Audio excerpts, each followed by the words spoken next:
Bonjour, aujourd'hui on va discuter les feux adaptifs. Avant on a discuté les feux avec les temps fixés qui sont isolés. Aujourd'hui on va discuter les différences quand il y a des feux adaptifs. Donc un objectif c'est d'écrire le fonctionnement des différents types de feux adaptifs parce qu'il n'y a pas seulement un. Alors dans les CAFUR on a des feux adaptifs.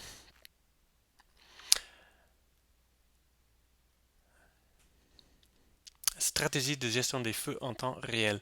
Donc pour les stratégies de temps réel, il y a deux systèmes différents. Il y a le semi-adaptif où souvent on trouve une route principale avec beaucoup de trafic et une route secondaire où la circulation n'est pas assez élevée pour donner nécessairement un feu toujours ou un feu pour une longueur très longue avec un système adaptif. Ça, c'est la situation où toutes les phases doivent fonctionner selon la demande. Donc, il faut, dans le système adaptif, avoir plusieurs détecteurs, mais dans le système semi-adaptif, on a besoin d'avoir des détecteurs seulement sur la route secondaire.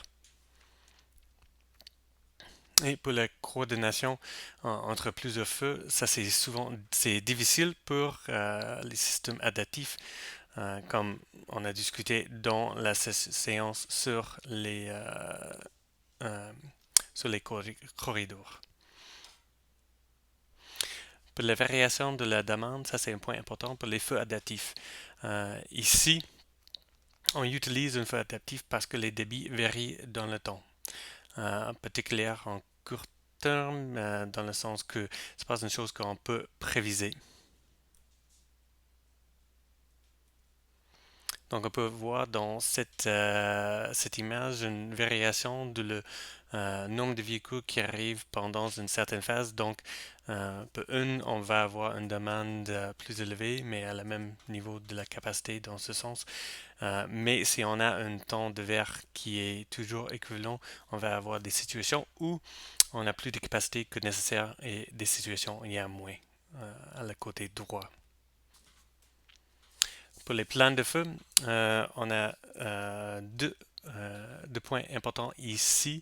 Donc, différents plans de feu prédéfinis peuvent être programmés pour répondre statiquement au changement de la demande à des intervalles de temps, donc pendant l'heure de point. Mais pour les feux adaptifs, il faut avoir un système pour les changements non prévus. Pour un choix de mode de fonctionnement selon le MTQ, donc il y a trois ici. Le premier, c'est mode à temps fixe. Alors, quand il y a peu de variations des débits horaires dans les routes principales et secondaires et que les variations sont constantes et prévisibles. Le mode semi-adaptif, ici c'est lorsque la demande est forte et constante dans la route principale et que le débit dans la route secondaire est variable. Pour le mode adaptif, c'est dans le sens qu'il y a une variation qui n'est pas prévisible pour toutes les approches.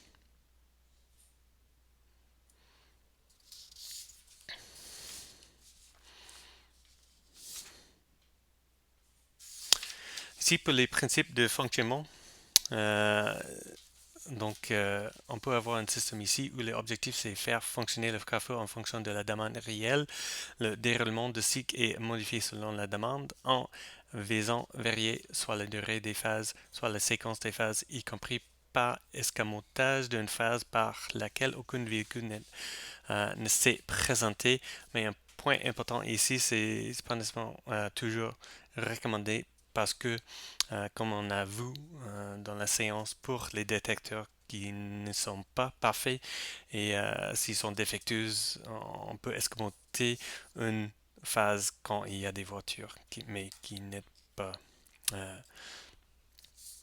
détectées.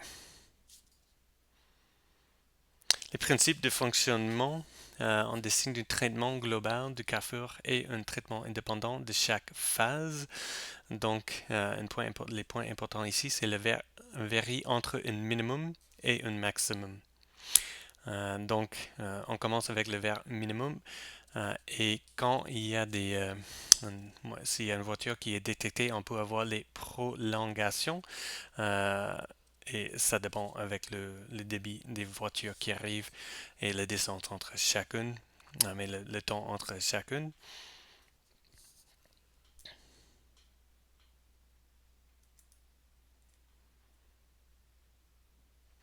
Il y a un exemple ici de stratégie à 8 phases. Donc, si vous regardez sur le point C, Actuated Phase Diagram, donc on arrive à le point qu'il faut décider selon le débit des voitures qui arrivent si on va avoir des virages à gauche protégés. Ça, c'est en milieu, en haut.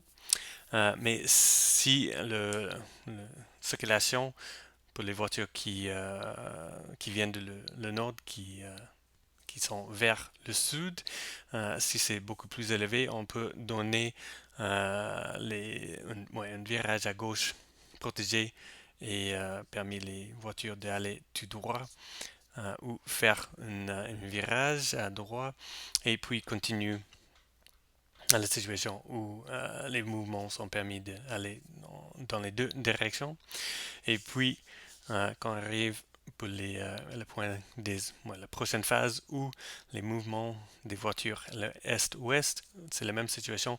Si il y a assez beaucoup de voitures qui veulent faire des virages à gauche, donc on peut donner une phase directement qui protège les virages à gauche. Mais toutes ces décisions sont selon le débit des trafics. Donc ici, on a des variables importantes. Donc on a le temps de verre minimal avec un M minuscule. Donc ça c'est le temps nécessaire au passage des véhicules en file ou pour les piétons. Donc le temps minimal. Puis il y a le temps de verre maximal, ça c'est le V avec une M majuscule, déterminé par l'attente des véhicules des autres phases. Donc il y a un maximum on décide qu'une voiture doit attendre d'avoir la chance de traverser la rue. Donc c'est un aspect de écouter si on veut dire qu'il faut donner une chance à tout le monde qui utilise le réseau. Puis il y a la durée de l'intervalle de prolongation, donc le delta t, pour le passage d'un véhicule. Et finalement, il y a l'intervalle de véhicule I, et on va voir chacune de ces variables un peu en plus détail dans les prochaines diapos. Pour les données, donc il y a plusieurs données listes qui sont mentionnées ici. L'instant de passage des véhicules, intervalle entre véhicules, temps de présence ou temps d'attente, taux d'occupation de la chaussée, vitesse des véhicules. Toutes ces choses jouent un rôle quand on décide de la façon que le feu additif fonctionne. Pour les deux types de détection, donc des points importants. Il y a les détections ponctuelles où il y a seulement une capture, ou il y a des détections de présence où il faut avoir plusieurs captures. Donc pour la prochaine, c'est seulement un comptage des véhicules, mais pour le deuxième, il y a la présence et le nombre de véhicules. Donc ça, c'est souvent pour contrôler si on veut qu'une file d'attente peut démarrer. Donc, il y a des exemples ici qu'on peut utiliser plusieurs types de captures qu'on discutait dans le cours de capture.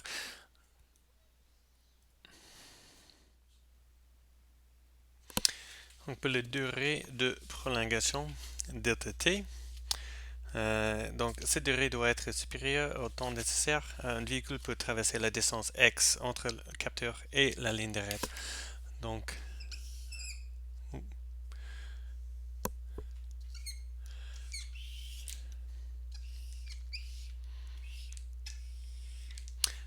notre système ici, si on a un détecteur ici, la distance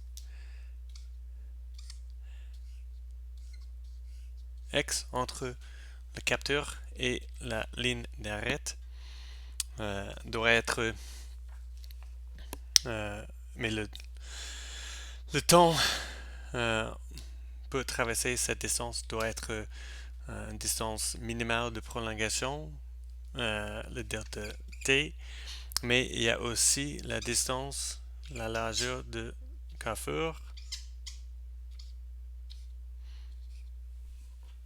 d, et on ne peut pas oublier la largeur de la véhicule L. Donc notre delta t va être toutes ces valeurs ici, donc la distance entre le capteur et la ligne d'arrêt, plus la distance traverser le carrefour, plus la largeur du véhicule, et on divise ça tout par la vitesse moyenne des véhicules qui arrivent. Pour l'intervalle véhicule I, donc le temps intervéhicule maximum devant séparer deux véhicules pour que le deuxième soit pris en compte pour le contrôle. Donc, dans un sens qui est considéré d'être dans le même peloton. Tant que le TIV entre les véhicules arrivants est plus petit que cet intervalle, le feu arrêtera vert. Mais si le temps, le H entre chaque véhicule est plus large que le I, ça c'est le point que il va décider de changer pour s'arrêter la phase et aller à la prochaine. Comment on peut choisir l'intervalle véhicule?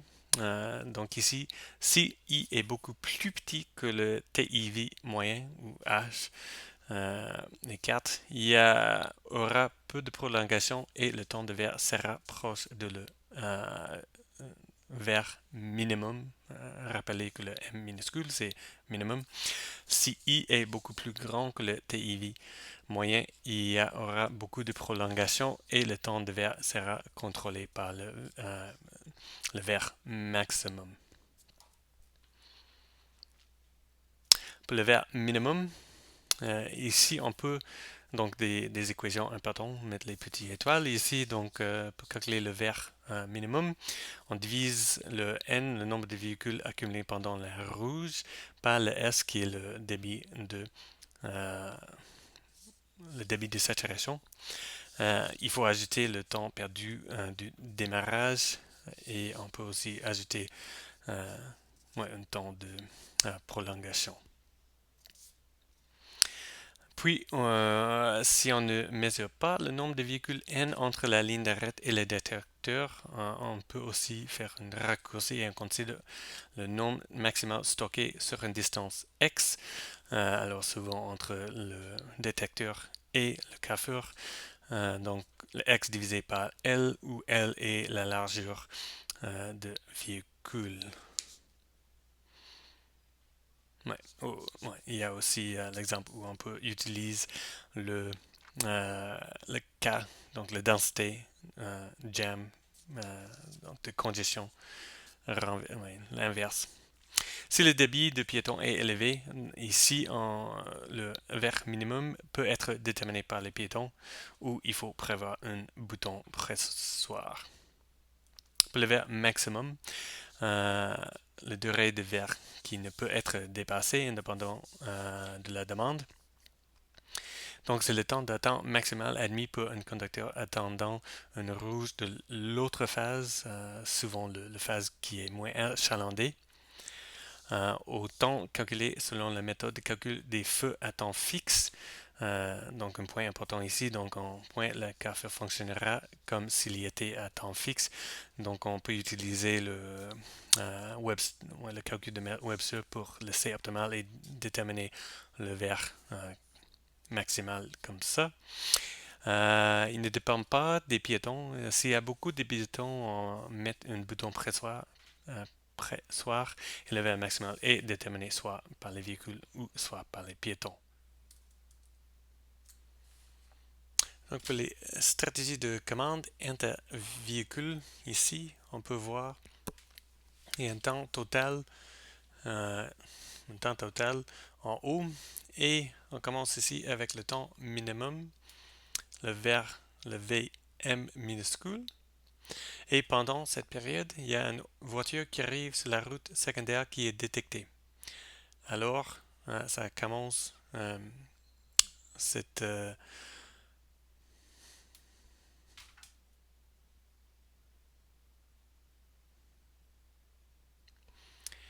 pour les stratégies de commande intervalle véhicule, dans cette image, on peut voir qu'on a un temps minimum green period qui est le vert minimal.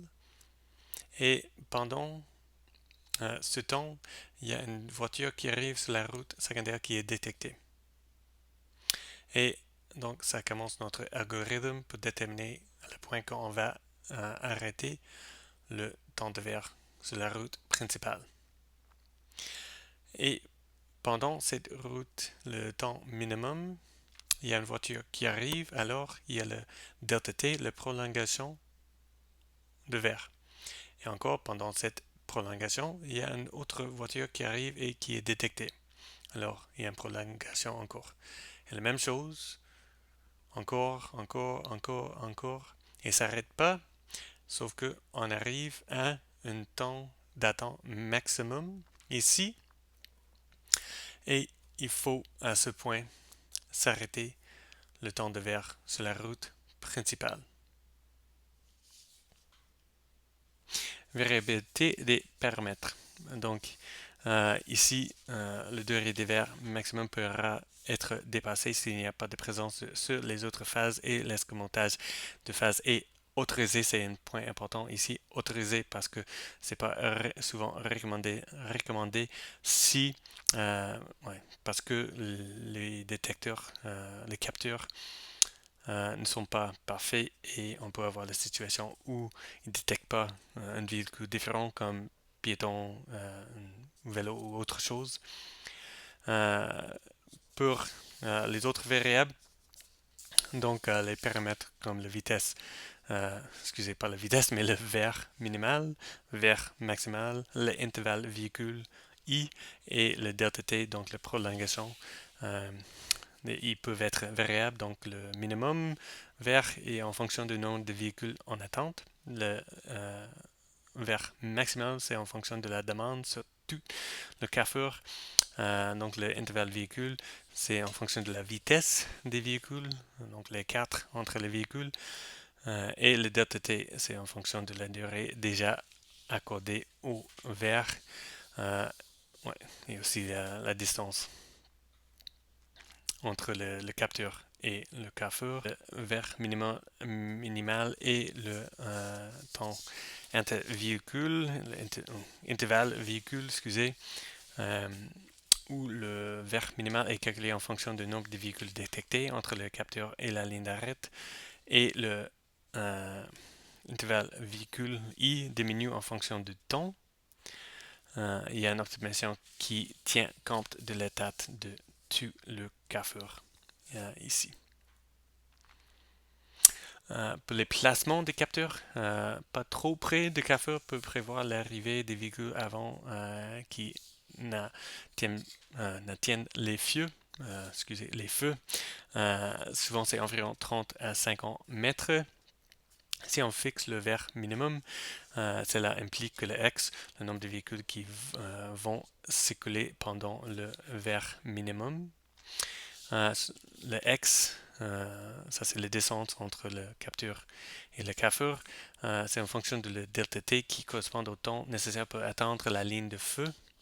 Donc un X et donc le vert minimum augmente avec la vitesse pour une delta t, donc la prolongation donnée. Pour la distance maximale, il faut éviter que des véhicules ne soient pas détectés. Donc ça dépend s'il y a des voies d'accès, de stationnement. Donc avec les voies d'accès, si le capteur est en amont de voies d'accès, et alors il y a des véhicules qui peuvent entrer après, mais entre le capteur et le carrefour, on peut avoir des problèmes. Plus facile si 50 capteurs ou détecteurs de présence sont là. Souvent, la solution, c'est de mettre un deuxième capteur qui peut détecter les voitures qui arrivent par une voie d'accès, par exemple. Pour la coordination, ici. Donc,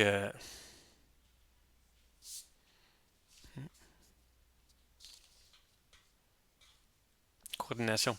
La coordination implique une durée de cycle commune et un bon décalage. Donc, ça limite l'avantage des feux adaptifs. Souvent, c'est vraiment difficile d'intégrer un feu adaptif si on veut avoir un système qui fonctionne, un système de coordination. Mais c'est possible de récupérer le temps de verre non utilisé par l'autre phase ou encore de l'escamoter complètement. Pour les feux semi-adaptifs, intéressant si faible de vie sur route secondaire et qu'il y a une variation avec le type de débit. Une seule capture sur la route secondaire, 50 à 60 mètres de la ligne d'arrêt en fonction du temps de jaune pour que le feu passe au vert quand le véhicule arrive au feu. La route principale a le feu vert en permanence. Il n'y a pas un vert maximal. Un véhicule qui se présente sur la route secondaire après le vert minimum aura le vert après un certain temps d'attente. Moins d'interruption de la circulation sur la route principale. La phase de la route secondaire a une vitesse, un vert maximal. On peut penser au système où la traverse pour les piétons est considérée comme la route secondaire, que les piétons n'arrivent pas à un débit prévisible, donc ou pas souvent. Donc il y a un système avec le capteur, c'est le bouton poussoir et donc ces utilisateurs de la route demandent une chance de traverser. Processus, donc il faut choisir un temps de prolongation et souvent ça c'est égal à I, l'intervalle voiture-véhicule, qui est optimal en fonction des débits et aussi avec la vitesse. Calculer emplacement du capture, calculer le vert minimal pour chaque phase, calculer le temps entre les verts pour chaque phase, donc le jaune plus rouge intégral, et calculer le vert maximal et la répétition du vert avec la formule de Webster qu'on a vu dans la séance sur les coiffures avec temps fixe. Donc, à la fin, on a l'exemple ici, les capteurs, un exemple ici. Donc, les capteurs sont placés à 36 mètres sur le carrefour, dont on a calculé un plan de feu. Vitesse d'approche de 40 km/h, le temps intervéhicule de minimum de 2,1 secondes et temps perdu au démarrage par phase de 3,7 secondes. Calculer la durée de l'intervalle de prolongation et la durée de vert minimal. Donc, si vous voulez mettre le pause ici et essayer vous-même de faire ces calculations.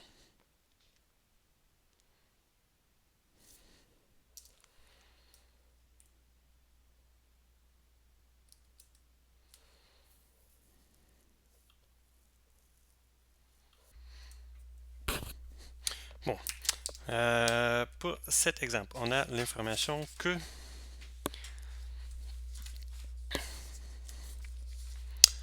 alors, on a l'information pour la vitesse d'approche de 40 km/h.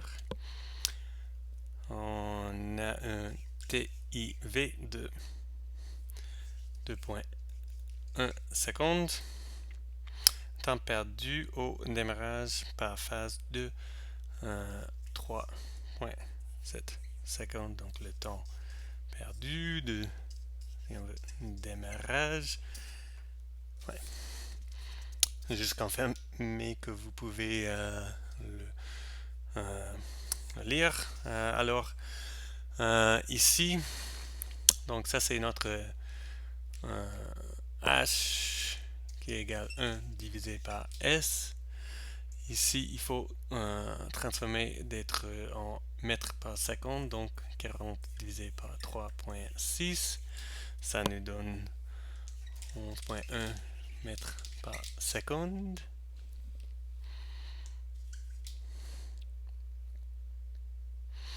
Alors, la première chose, c'est calculer la durée de l'intervalle de prolongation. Donc, on sait que le delta t, c'est la distance entre le capteur et divisé par la vitesse. Ici, j'ai oublié de noter ici que c'était 36 mètres. Alors, ici, on a le 36 mètres et diviser ça par 11.1 mètres par seconde qui nous donne une valeur de 3.24 secondes. Alors, on a l'équation pour le verre minimal qui est le nombre de véhicules divisé dans le fil de temps divisé par le débit de saturation plus le temps perdu de démarrage plus le delta t. Alors, on a cette information et maintenant on a cette information. Mais comment on peut calculer le n? Si vous vous rappelez, on peut déterminer le n ici. La distance, le x, divisé par L. Donc, on a le x de 36 mètres et une L. L, c'est la largeur d'un véhicule et on suppose que c'est 6 mètres. Alors, c'est 6 véhicules. Puis, on doit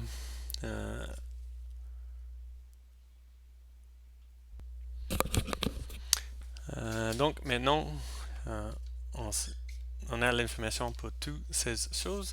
Donc, le verre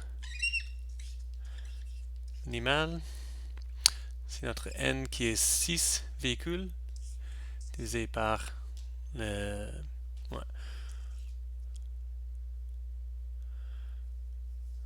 Donc, divisé par 2.1.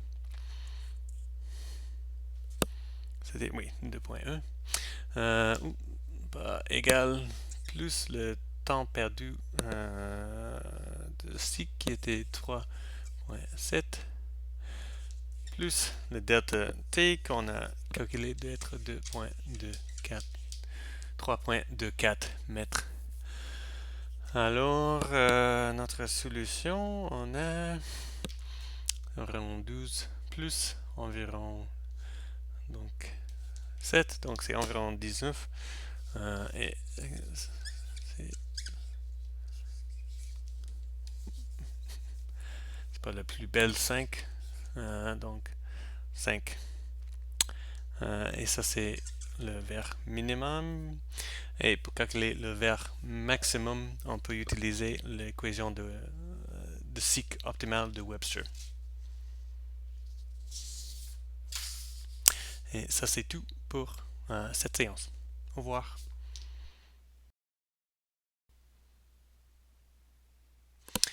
Donc pour la durée de prolongation delta t, donc cette durée doit être supérieure au temps nécessaire. Un véhicule peut traverser la distance x entre le capteur et la ligne d'arrêt. Donc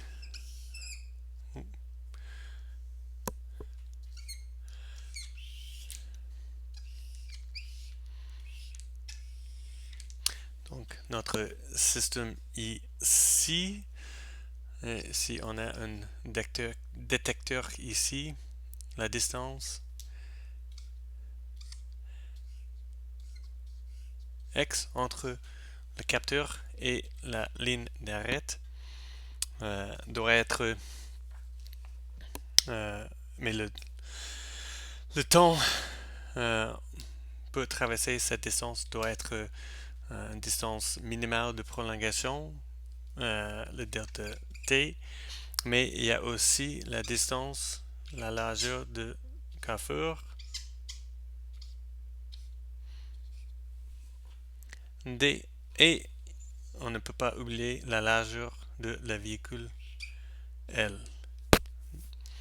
Donc notre delta t va être toutes ces valeurs ici, donc la distance entre le capteur et la ligne d'arrêt, plus la distance traverser le carrefour, plus la largeur du véhicule, et on divise ça tout par la vitesse moyenne des véhicules qui arrivent.